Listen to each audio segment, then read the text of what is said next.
Oh, Frank. Hello, Paul. How you doing? Oh, I'm doing okay, more or less. Hey, Hey, I Bill. see some familiar faces there. And there's Bill. Yeah, wouldn't you know it? I got a message as I tried to launch the meeting that Zoom decided to update right at this moment. Yeah, me too. Oh, okay, so everybody will probably have that same problem. And I see Norb coming in.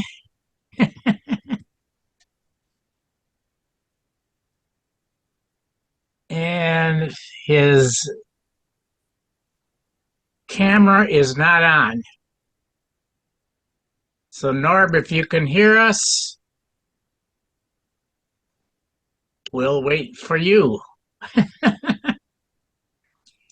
And oh, there's Norb now. We can see you, Norb, All right, good, and we can hear you. good. And Al Wahmhoff is coming on board right about now.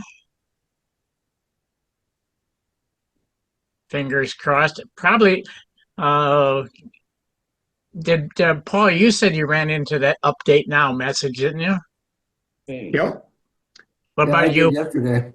I did, Oh, for whatever Hi. reason, didn't. okay. Well, there's Albert. Hi, Al. I'm going to try to adjust some lighting here. I don't know if they're doing any good. We can see you and hear you. Let's see if I can get my face in here a little.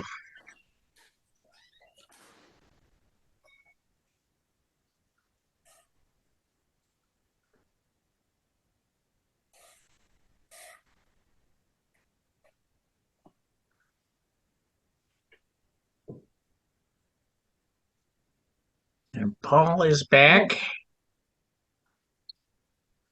Oh, maybe that didn't make any difference. Uh, Awesome. Paul. Frank.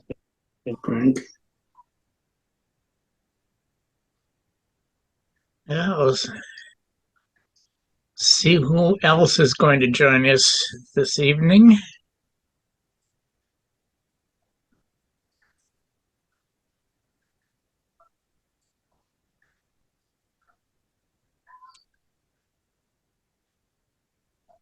I had an interesting message from This meeting is being recorded.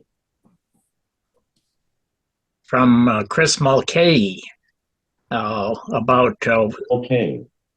his recollections of what Father Goose's experiences were during the Second World War. So if he doesn't sign in, I'll just read the letter. It's kind of interesting. I didn't realize a whole lot of stuff in there, but somehow Chris said in his letter or in his email that he had talked with Father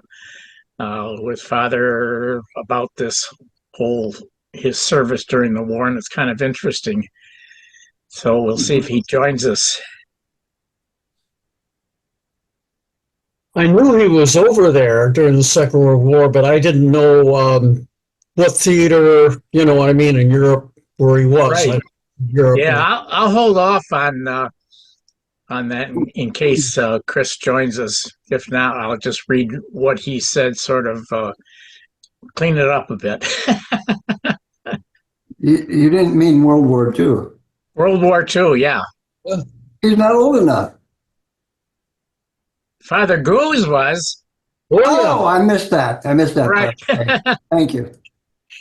I did Yeah, he definitely was. I did the math on him, and he was born in 1919.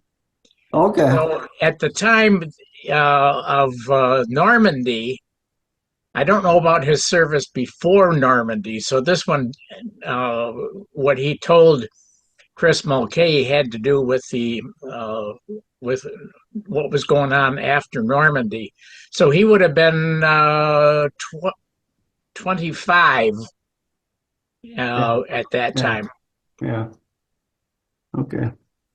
So it was kind of interesting. I'd like to find out what motivated him to sign up, and whether other, uh, as I kind of mentioned in the update, whether other uh, alumni who were priests, also the ones that from the seminary anyway, had signed up to serve as chaplains.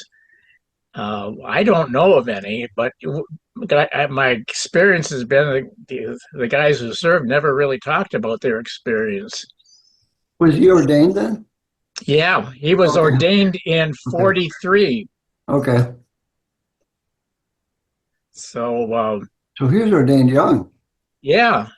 Oh, Well, they were. I remember. No, he would have been 22 24.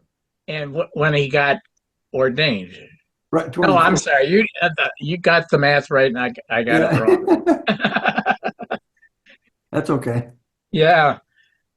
I remember talking to Father Tomi about his seminary training, and they during the war years they had seminary year round, Right. so that they were able to keep the students there. Right. Otherwise, they might be drafted. Right. So yeah, okay. I'm thinking, go ahead. The war was so, I mean, there were so many men involved. We had 16 million people under arms then, that I can't believe that there wasn't some sort of a draft or some motion by either the diocese or the government to make sure that the men had their spiritual guidance. You know, he might Yeah. have, but I mean, Sure. yeah. Sure. Well, that would mean that he went into the chaplaincy right after ordination. Yeah, I guess. I mean, there's a space of a year or so in there where that was unaccounted for. His biography that I saw in his death notice didn't say what he did before going into signing up as a chaplain. Okay. I know that he was. I think his death notice mentioned his connection with Manistee. So he might have. I'm just guessing. He might have served a little time up there in Manistee before enlisting. But the whole thing about chaplains is really kind of untold in the whole annals of the war. Even Chris Mulcahy's note didn't really mention. They mentioned he mentioned what had happened in the time after the invasion, but didn't say whether Father Goose was.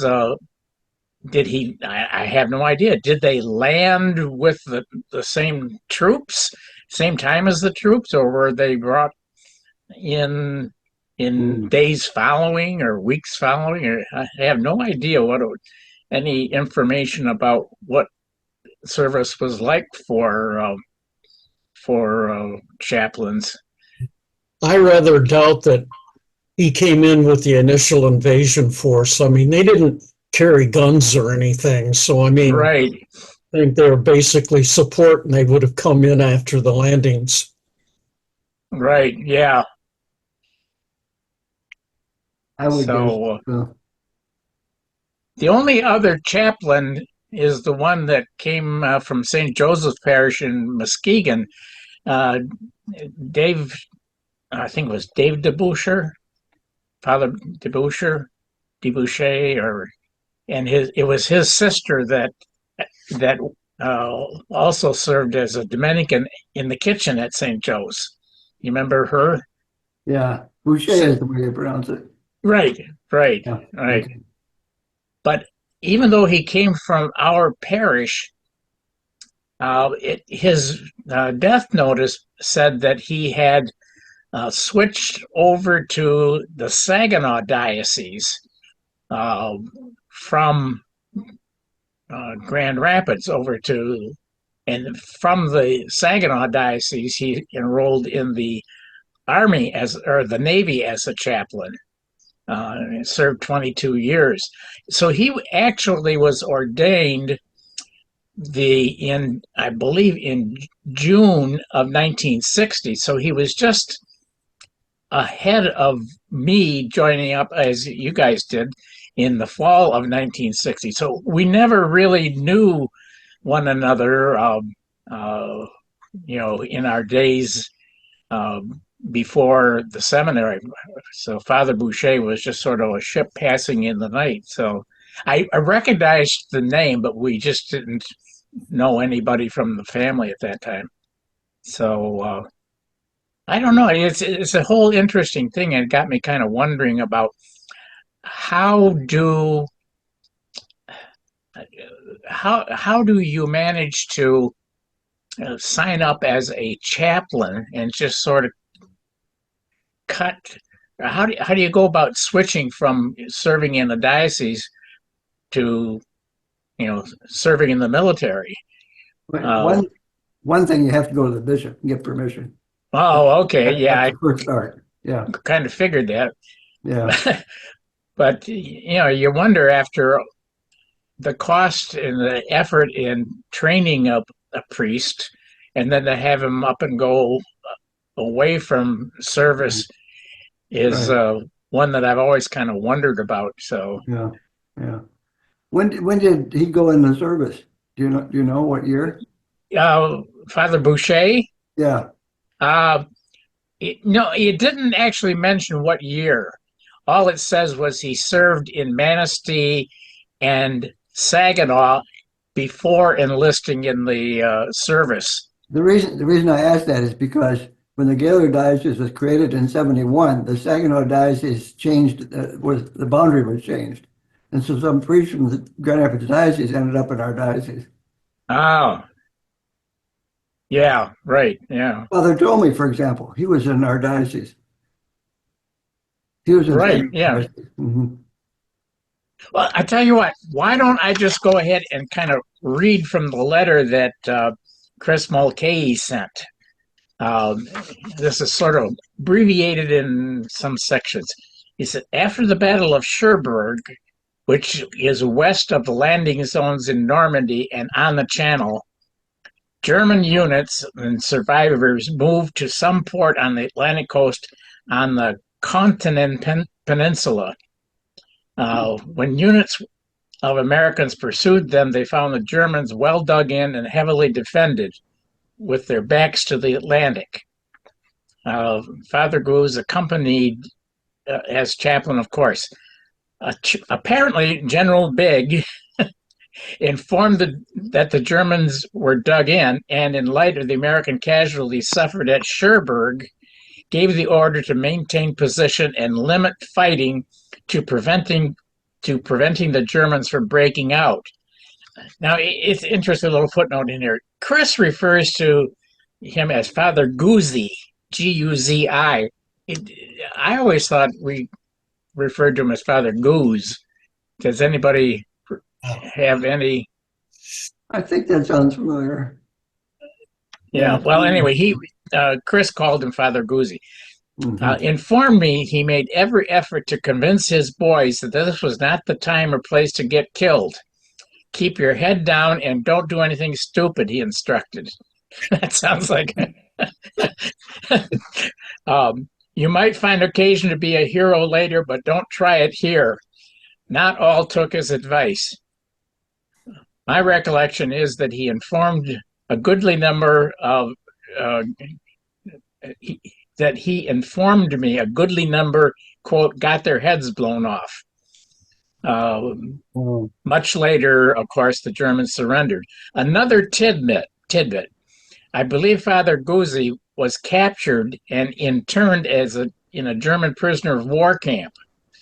No detail on how or when that happened. What I remember is the Father Guzi telling me that all the American prisoners wanted to talk about was food. No sauerbraten that was served. But mirabile dictu, the Germans began to accept and distribute American rations provided by U.S. nonprofits. Father Guzzi said the conversation immediately changed to sex. Shocking. Anyway, that's what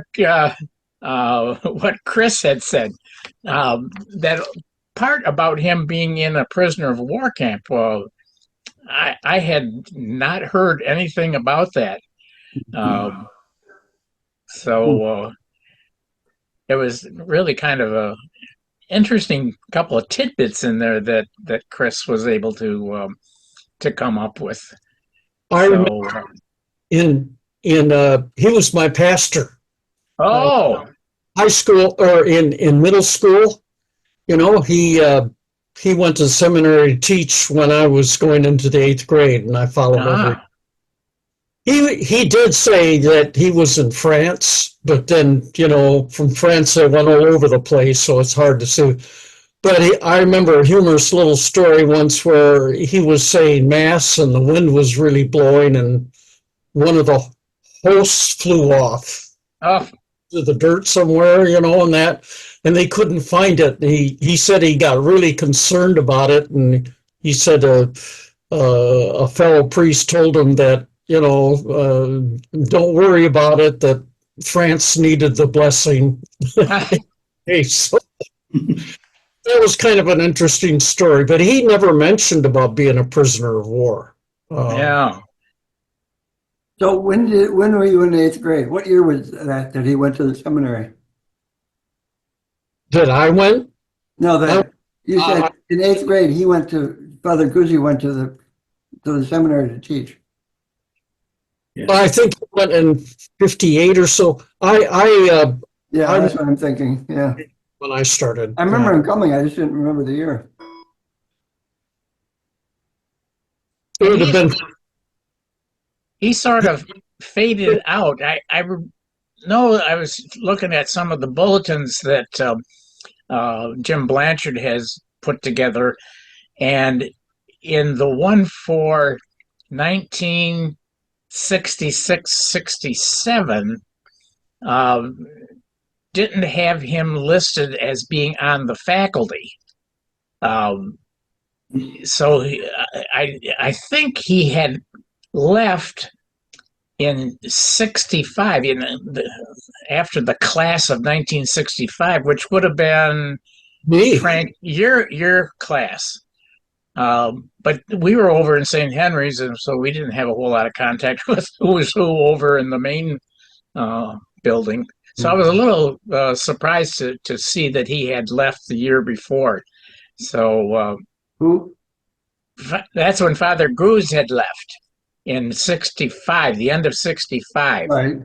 Because he wasn't listed on the staff in 66. I thought I missed something. Yeah. So that would have been our final year over in St. Henry's, and we wouldn't have had any contact with him regardless, but he had left by that time. So kind of interesting. I find that interesting. I don't recall him leaving the faculty, and I did have more contact with the priests, with the sacristan work that right. But I don't have an opinion, but it's something that I was not aware of. Mm-hmm. I do know that later on, Connie and I, when I got married, a couple years after we got married, we spent a couple days up in Manistee, and I knew he was working up there at the time. This had been in like 74, 75, because there were little notes left in the motel we stayed at, to contact him if they needed any help or any. We couldn't make the connection then, so I hadn't seen him after I left the seminary. Mm. What was his first name? Gerard. Oh yeah, okay. I had to look him up in Norb, in your book, just with the list of faculty. I guess I never paid it. We didn't know these guys' first names. Oh, right, that's true. Yeah. By the way, before I forget, totally unrelated, but Bill, have you made arrangements with Angela and the archives to take over the website if you're not able to? No, I haven't, but I keep thinking I need to. That would be Um, that'd be a perfect place for it. right. Yeah. I guess it's a question of whether they would want to, or whether at least somebody in among all the alumni would at least know where to find the information if they were so inclined to, take up Right. the whole thing. I put Right. together a sort of a fact sheet, like how to, with instructions on how to log into the website, Yeah, how you to. sent that to me as well. Right, yeah, okay, and how to access the Gmail account. Um, and with it just a little, and how, I don't know if I sent this one to you, Norb, but how to access what's called MailChimp, that handles our Oh, okay. update. I don't think you sent that to me. Maybe Okay, you did, but I have a MailChimp account myself. right. Yeah. So I tell you what, to start things off, I'll send it to each one of you guys so that at least we got some custodians of what to do in case I'm not around anymore. Well, see, um, I'm thinking Angela because, and not Angela personally, but her office. right, Yeah, right. because that would be And permanent then. yeah, and Jim Blanchard is over there all the time. Yeah, So he's been our sort of a go-to guy in terms of retrieving documents and yeah. uh, the newsletters and the Okay. bulletins, things like that. So yeah, I'll include him on the mailing list, and at least there'd be somebody around uh, that knows where it is and how to use it. The software is that's needed for the website and the Mailchimp is really a simple system that they use WordPress basically as the driving force behind it. Right. So it's fairly easy to learn. I mean, once you get a couple of tries out there. Um, so I'll get that out. So I always wonder about that too when I'm working on these things. What happens if nobody can reach me, or if I get in an Right. accident or something? Right. So so we'll see. Yeah. Okay. Good. I'm gonna leave now. So good to Okay, talk to you. I was kind of looking ahead. What about January? Does anybody have any ideas? I always sit here and the calendar is like 10 feet away from me. So does anybody January know sounds what's up in January? January sounds good. What's our Mondays in January? Hang on for a second. Let me just go over here and pull. The first is a Wednesday, Wednesday? Okay. So that's so that'd be the fifth, or okay. no, it'd be the sixth. Would Right. be Monday. Six. Right, exactly. Yeah, let's figure on Monday the 6th and see anybody got anything else to share or questions? Um, I heard from Jim Marfia, who is Frank's cousin, and they both live in. Oh, I see Al shaking his head. And unfortunately, he misunderstood, and he went on tried to get online last night. So anyway, that was the new one that. Uh, Al, do you remember when Jim Marfia was? I thought it was 72 or somewhere around in there, class of 72. Does that ring any bells? It might have been before that, I'm not sure. Yeah, okay.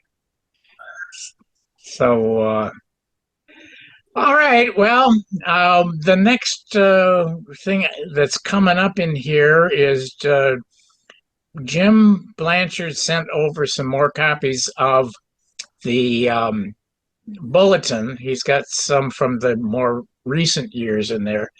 Um, I thought that whole when he sent over the 1945-46 one, that was what got me going on the whole Second World War thing. And you notice that the classes for the fifth and sixth year students started in July, so they only would have had like a month or less of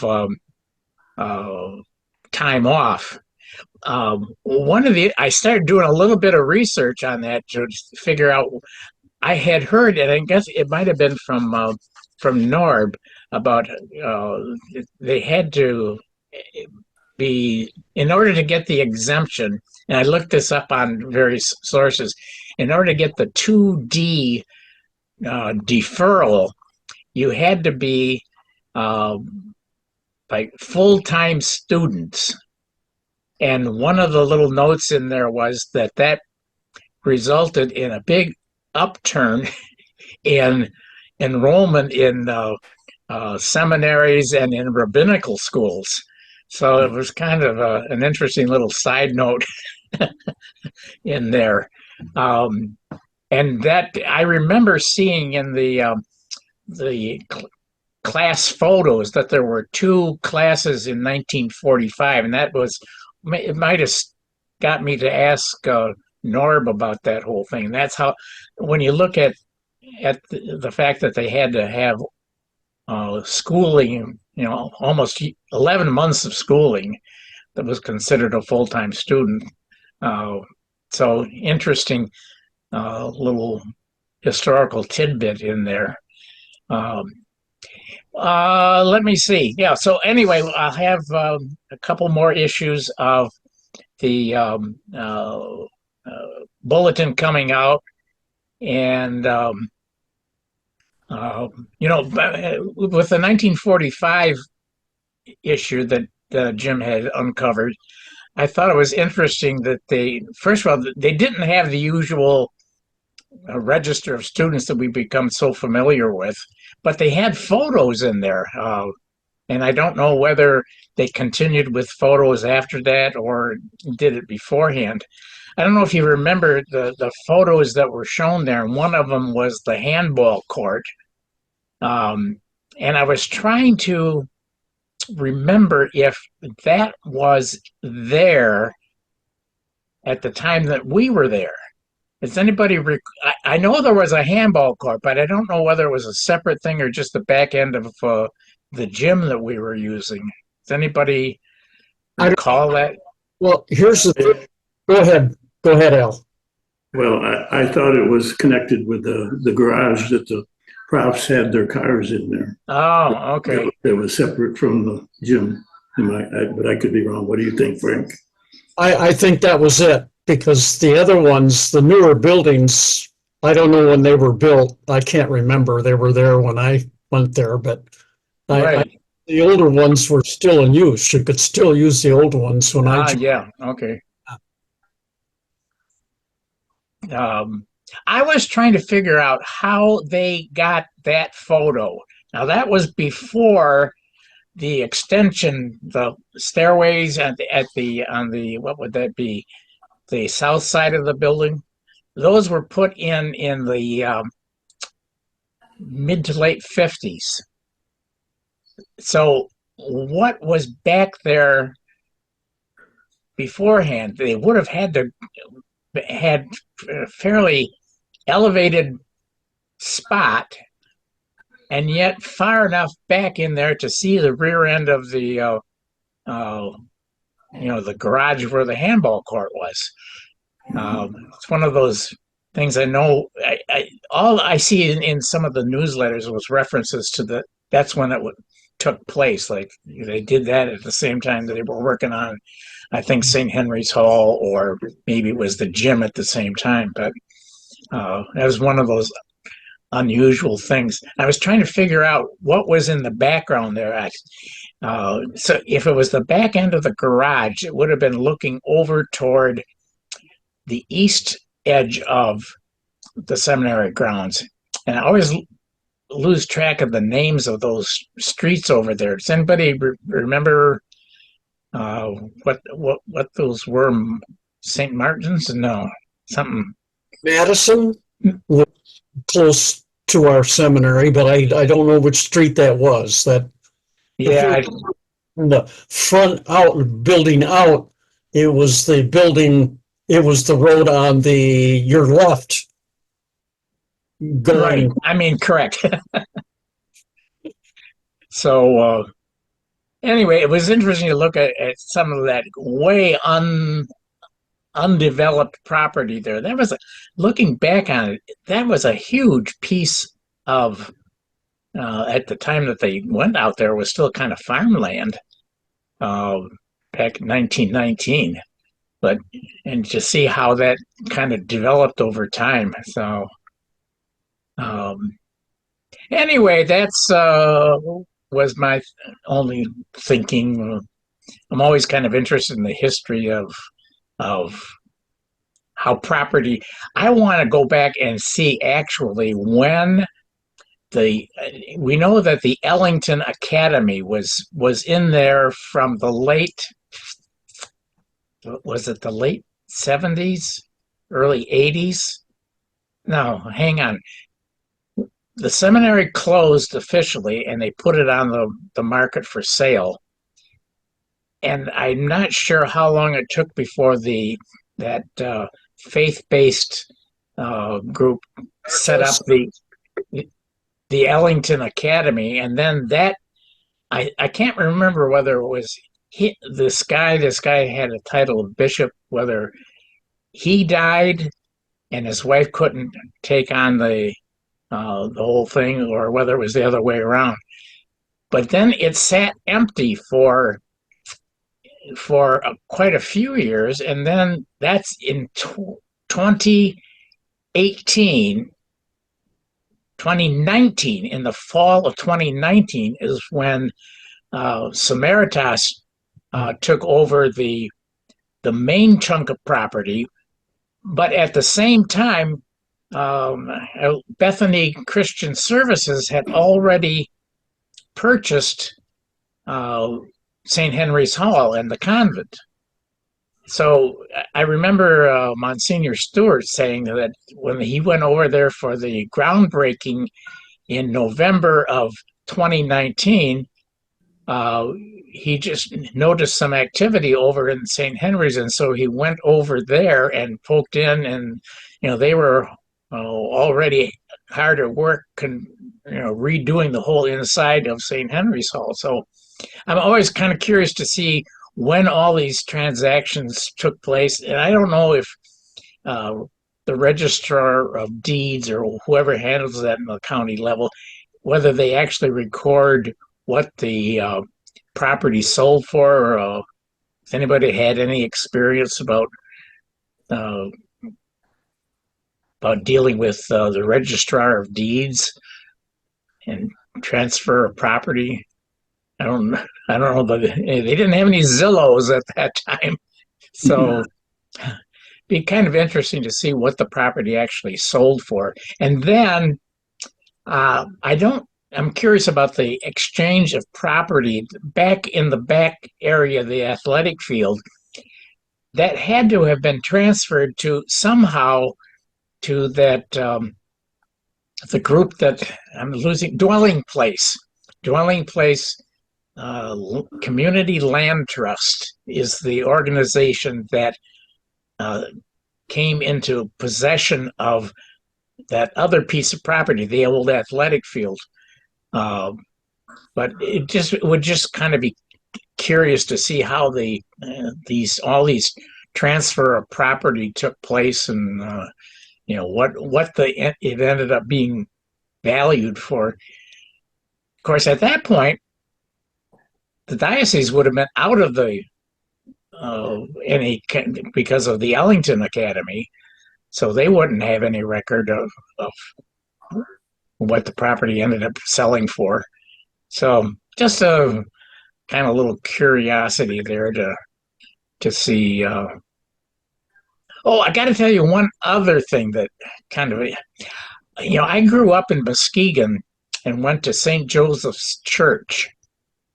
And in I can't always forget exactly when it was, but there was the building went up in the late 1800s, and by I think it was 2021 maybe, it was structurally unsound, and so the diocese closed it. It came down to whether they would whether whoever makes those decisions, whether it was worth putting any money into repairing or kind of reconstructing the old church, or whether just to close it and demolish it. So they ended up having a final mass, and then there is some formal process that the diocese goes through when it closes a diocese or closes the parish. And I don't have in front of me the term that they use. And then I still have the news article around here somewhere. It was on July 3rd, and it could have been 2010. They imploded the building. It was front page story in the Muskegon Chronicle, and with a couple pictures right on the front page of the steeple coming down. And when I went over to the diocese archives after our get together in September, Angela had a file of old photos that somebody took. There were like maybe 15 or so photos of the implosion. And so the plan, I took a little snapshot of a couple of them that didn't turn out very well. And then she was going to make copies of these photos and send them on to me. It looked like a professional photographer was there, only because of the quality of the photos and the fact that they were 8x10 or 5x7 or something like that. It's just not something an amateur would do. It's when she went to look for him, she couldn't find him, and she couldn't, and looked all over the place. And all she said was that it looks like she might have put them in a folder with something else. So until that comes about, that's another missing piece in the history of my parish. And I have pictures that go back into the 1920s showing that whole block with the rectory, the church, and in the distance you could see the convent and the school. I mean, that gives you an idea.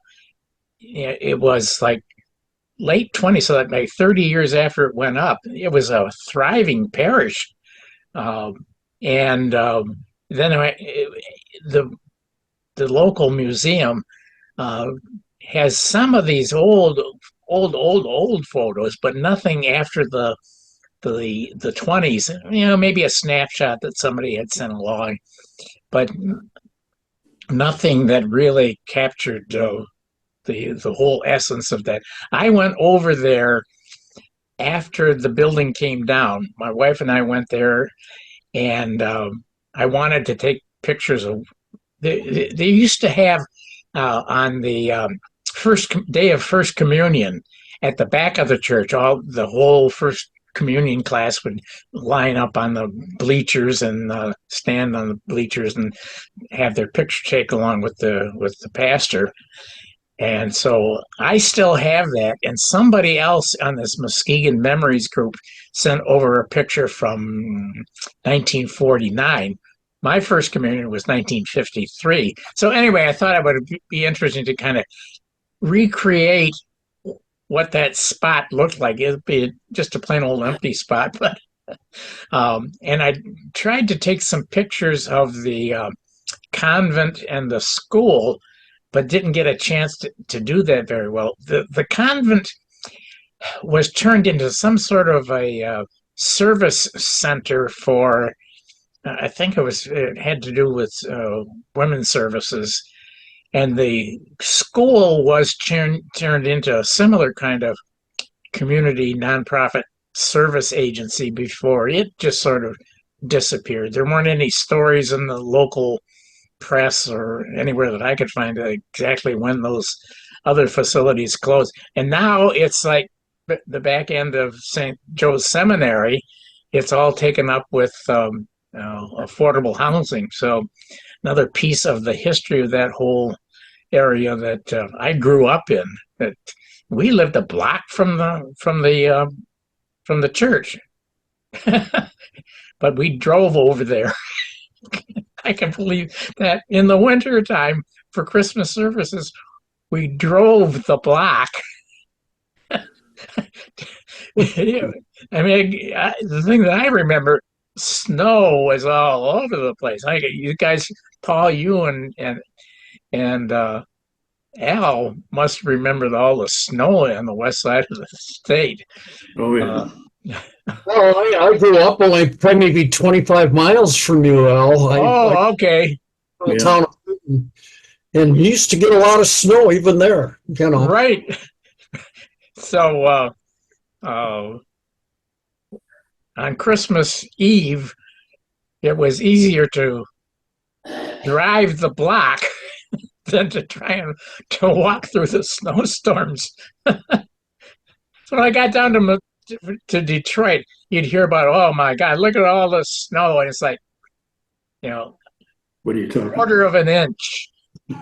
And they even today, I get a kick out of Channel 7 in Detroit, getting all up excited about the fact that the forecast was for 1/100th of an inch of snow.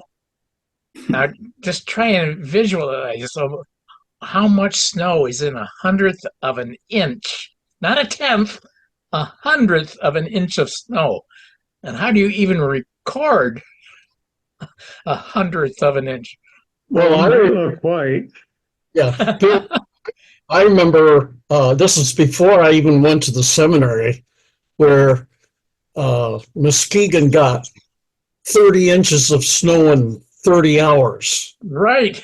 And what they did is they took a picture of a guy sitting in a park bench. The snow was at the top of I don't know if you remember that or not. And all you saw was the newspaper saying there are 30 inches of snow in 30 hours. And I actually made the Huntley-Brinkley report that night. Yeah.